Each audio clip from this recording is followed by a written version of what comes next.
안녕하세요. 구천스필입니다.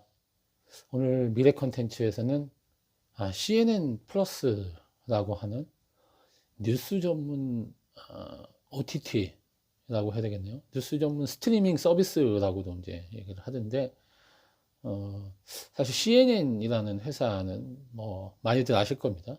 뉴스 전문 케이블 채널로 시작을 해서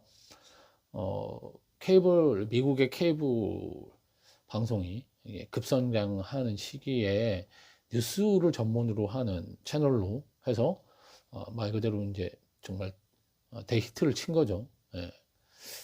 그리고 이제 전쟁이 일어나는 거를 이제 생중계하듯이 보여주고 그러면서 더 이제 사람들한테 관심을 끌고 해서 지금은 뉴스 채널들이 굉장히 많은데 뉴스 채널의 뭐 대표격이 되는 그런 이제 회사 채널로 이제 CNN 그러면 뉴스 이걸 다 연상하게끔 그렇게 성장을 했습니다.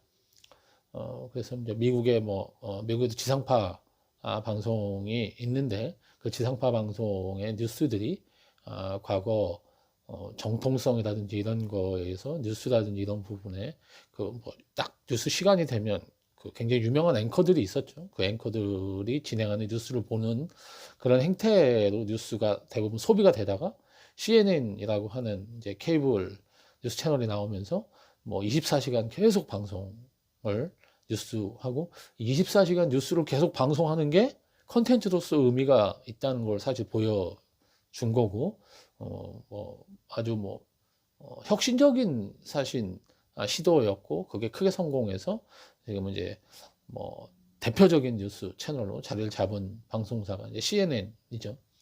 근데 CNN도 이제 세상이 또 변하다 보니까 여러 가지 고민이 되는 모양입니다. 그래서 CNN 플러스라고 하는 개념으로 이제 요즘 OTT 시대니까 말 그대로 이제 내가 이제 구독을 해서 원하는 그런 컨텐츠만 볼 수 있도록 그렇게 하는 서비스들이 요즘 유행이니까 CNN도 아마 그렇게 할 수 있지 않을까라고 생각을 한 것 같고요. 제가 어, 미국에서 나온 기사를 봤더니 CNN 플러스가 나온 거에 결정적인 역할을 했던 롤 모델이 뉴욕타임즈의 구독 모델이라고 하더라고요.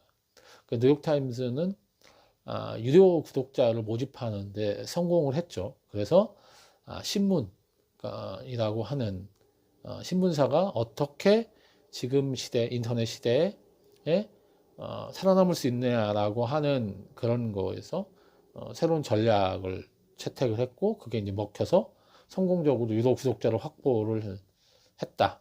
그러니까 디지털 전환에 성공했다라고 이제 보는 그런 점에서 CNN도 그렇게 할 수 있지 않을까라는 아이디어에서 뭐 시작이 됐다. 그렇게 얘기를 하더라고요.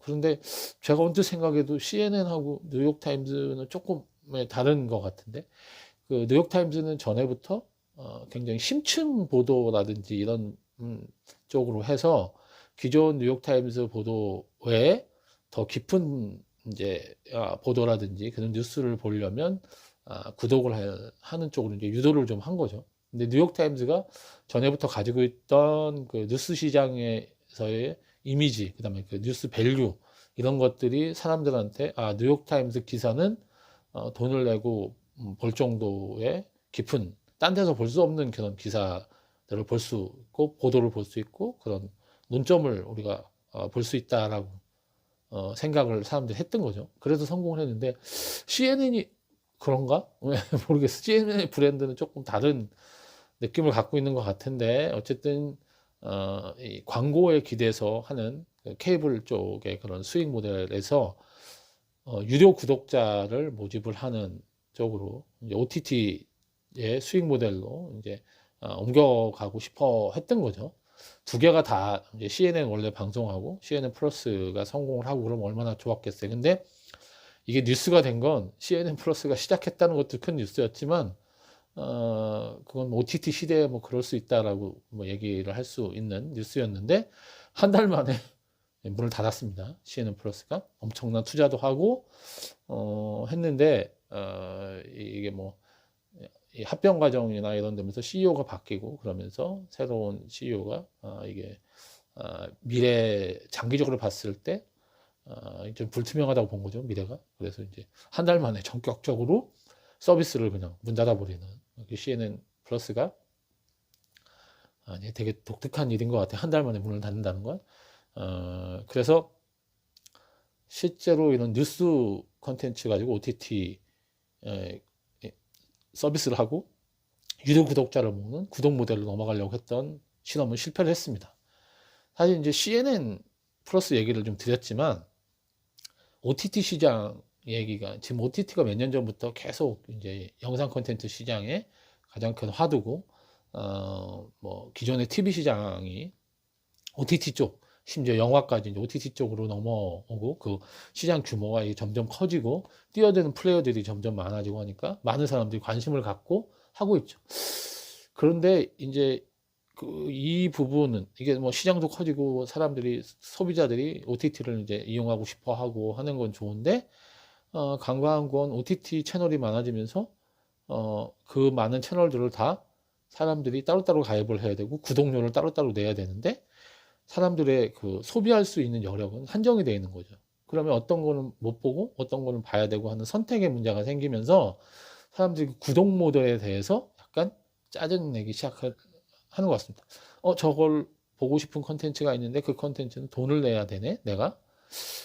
그래서 이거 좀 약간 내가 그 많은 걸 다 돈 내고 봐야 되나? 라는 부분에서 약간 이런 서비스에 대한 그런 여러 가지 불만이 나오고 있는 것 같아요. 그래서 OTT라고 하는 게 지금은 대세긴 한데 과연 이게 앞으로도 그럴까에 대해서 한번 저희가 고민해 볼 시점이 아닌가. CNN 플러스의 실패를 보고 저는 그런 생각이 좀 들었고요. 그 다음에 사실 패스트라고 하는 해서 이제 스트리밍, 그러니까 인터넷 스트리밍인데 그 약간 이 기존 OTT 하고는 좀 다른 개념이죠.